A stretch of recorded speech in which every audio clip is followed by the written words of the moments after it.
guys! Welcome back sa aking channel. My name is Mildred. At kung ikaw ay bago sa channel ko, please subscribe to my channel.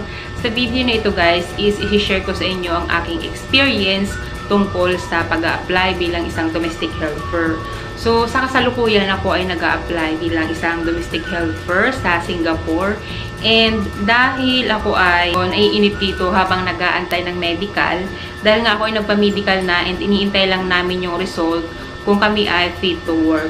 So, habang nag-aantay ako ng resulta ng fit to work namin is nag-try akong mag-apply bilang isang domestic helper sa Hong Kong. So, nag-try akong pumunta sa ibang agency ng Hong Kong.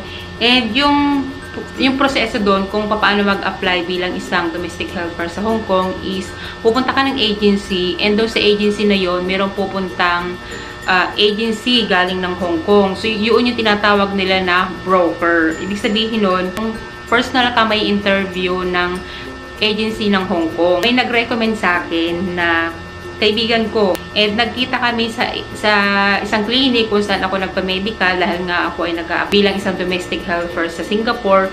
And doon sa clinic na yon, yung mga nag-a-apply bilang isang domestic helper sa Hong Kong ay doon din nagpapa-medical. Kita kami doon and sinabi nga niya sa akin na siya ay nag-a-apply bilang isang domestic helper sa Hong Kong.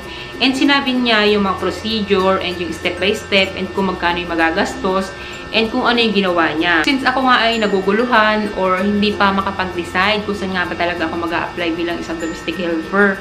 Kasi sobrang ipinagkukumpara ko yung sahod sa Singapore at sahod sa Hong Kong is sobrang napakalayo ng pagkakaiba niya. Kasi malaki ang sahod sa Hong Kong at maliit ang sahod sa Singapore.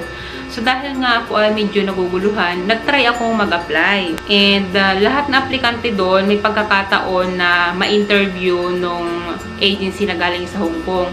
So, nung ako na yung ini-interview, ganun pala yung experience, ganun pala yung pakiramdam kapag ini-interview ka ng broker galing sa Hong Kong.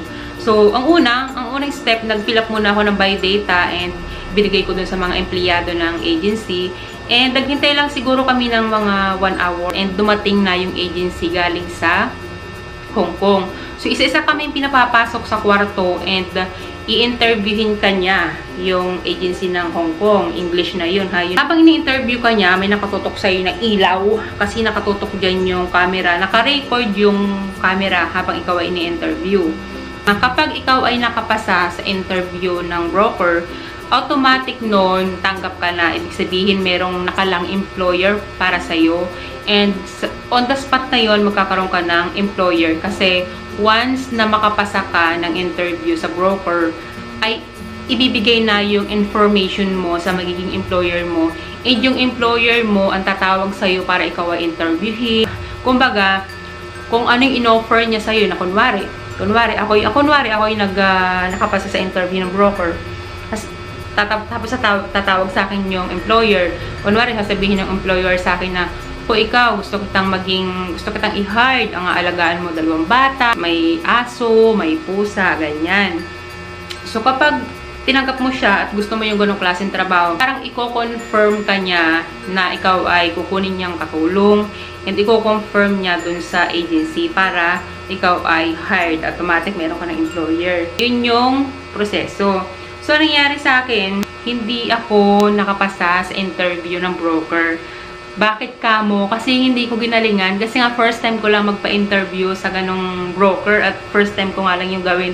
Yung mga kasama ko is ilang beses na palang sumalang sa interview ng broker na galing sa Hong Kong. So, ang nangyari kasi yung experience ko sa Singapore, nag-aalaga ako ng matanda. So, ina-expect ko na ang gusto ko ulit na ako yung magtatrabaho bilang isang domestic helper is ang aalagaan ko ay matanda, hindi bata. Good record ako kasi 6 years yung experience ko bilang isang domestic helper. Tapos 1 employer lang yon. Tapos yung alaga ko nga matanda. So, ang sabi niya sa akin, okay, so good record nga. Ang tanong niya sa akin, what if may gustong mag-hire sa'yo na may bata?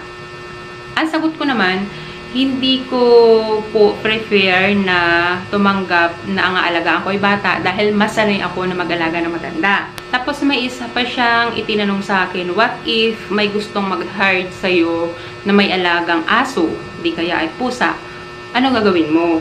Ang sabi ko naman, siguro hindi ko siya tatanggapin dahil nga ang mas prepared ko is mag-alaga ng elderly. Tapos, yung kahuli-hulihang tinanong niya sa akin is kung marunong daw ba akong magluto. So, of course, marunong naman ako magluto dahil nagluluto din naman ako sa dati kong employer. Luto, linis, laba, palengke, ayan. Okay ako doon. Kumbaga, ang inayawan ko lang is yung mag-alaga ng bata at mag-alaga ng aso. Kaya ang nangyari doon sa interview sa akin, may para siyang, di ba, binigay mo yung biodata mo sa kanya. Para kang umexam, lalagyan kanya ng score. Tapos, paglabas mo ng kwarto, doon mo malalaman kung ano yung ibig sabihin nun. So, tinanong ko doon sa babae doon, yung empleyado, kung anong ibig sabihin nung nilagay sa akin star, doon sa biodata ko. Tapos, yung mga nauna sa akin, ang nakalagay star, tapos mayroong letter A. Ayan.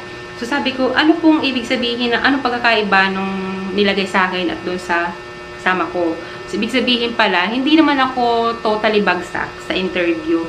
Kumbaga, sila, automatic meron na silang employer. Kumbaga ako, iaano pa lang nila ako, kung sa pagkain or kung sa paninda, ititinda pa nila ako doon sa Hong Kong para magkaroon ako ng employer. Ganun pala yun.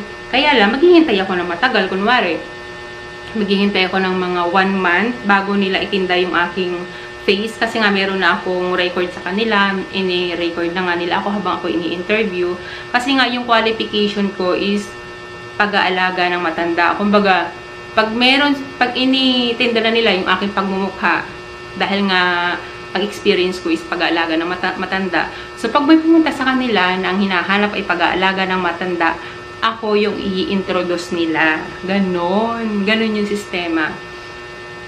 So, sabi ko, ganun pala yun. Dapat ginalingan ko kasi sila, yung mga mas nauna sa akin, dapat ginalingan mo.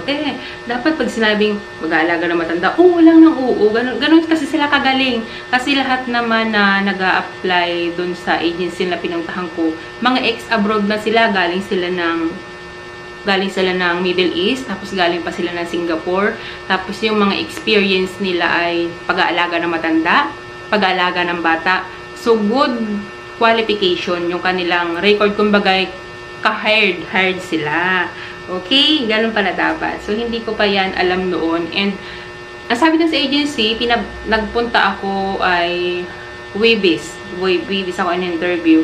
And, ang sabi sa akin, bumalik ako ng Monday kasi i-video daw nila ulit ako para kunwari, pag nakalipas na, kasi para silang mayroong schedule, kunwari, palilipasin muna yung 2 linggo or 1 buwan bago nila i-display yung mukha ko sa internet, bago ako pagpilian ng mga employer. Ganun yung sistema. So, dahil nga ako, naguguluhan nga ako dahil ako ay nag-apply din bilang isang domestic helper sa Singapore. And actually, ngayon ay Sabado, nag-start na ako na training sa TESDA. Pero wala pa naman akong amo. So, talagang naguguluhan pa rin ako sa panahon ngayon. Hindi pa rin talaga ako makapag-desisyon kung ako ba'y itutuloy ko ang Singapore or ipupursue ko ang Hong Kong.